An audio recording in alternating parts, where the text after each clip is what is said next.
What's up, guys, and welcome back to Wukub Entertainment.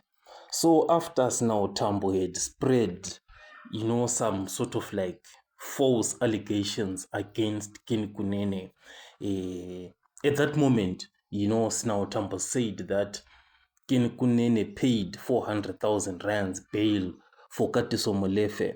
And then Ken Kunene responded, and called Snow Tambo to order and ordered him, to withdraw that statement, or else he is going to face, a court action, like being filed, those law cases.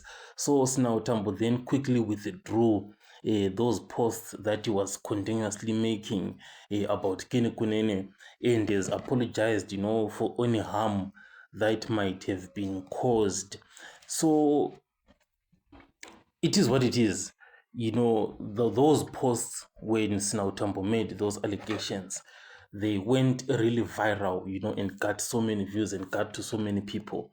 And this apology is obviously not going to get as much views as the post that might have caused the harm in itself.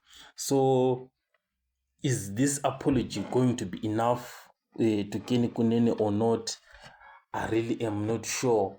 But I honestly think that this apology is not enough.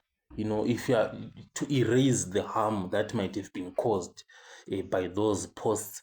So at the same time, I also feel like Ken Kunene is not going to take this issue up any further with Ken Kunene. So it is what it is.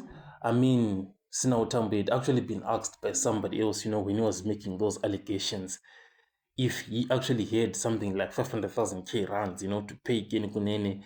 And Sina Otambo was like, bring it on, he was like in a stubborn mood. But he has apologized surprisingly. And Kenny Kunene, I am certain, is just going to accept this apology and move on with life. I'll catch you guys on the next one.